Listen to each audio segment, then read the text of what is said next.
L'info écho avec Capital. On commence par le chiffre du jour. 1,5 milliard d'euros, c'est la somme qu'espère voir récupérer chaque année le gouvernement en supprimant des niches fiscales. C'est en tout cas ce qu'a déclaré la députée LREM Olivia Grégoire dans le JDD de ce dimanche 5 mai.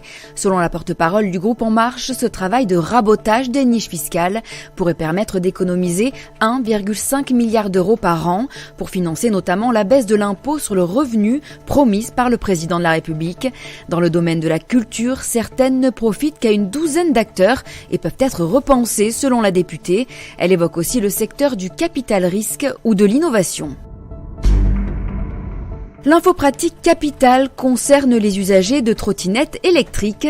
Trottoirs interdits, casques, amendes face aux accidents qui se multiplient avec les piétons.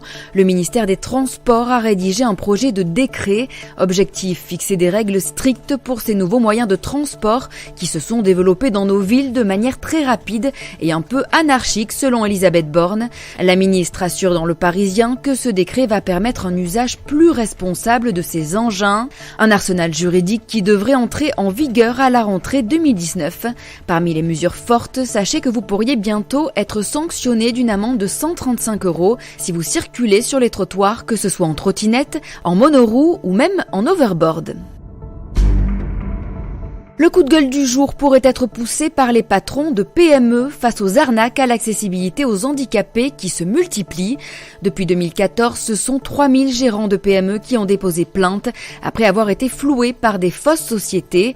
Elles leur faisaient miroiter une mise en conformité ou l'obtention d'un dossier permettant de différer les travaux.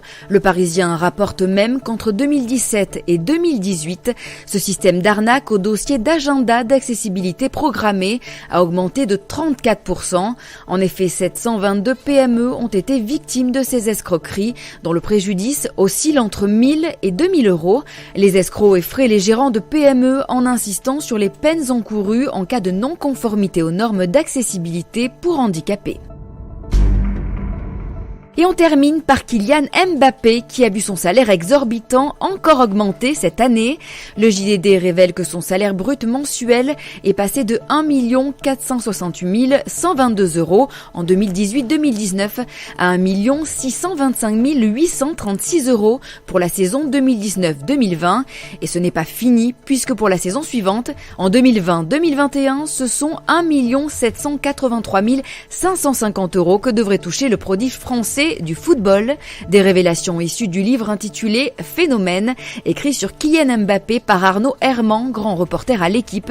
À cela s'ajoute une prime d'éthique qui a permis aux champions du monde d'empocher un supplément d'un peu plus de 1,4 million net l'année dernière. Et dans ces sommes, on ne compte même pas ses revenus issus des contrats publicitaires. C'était l'info écho avec Capital.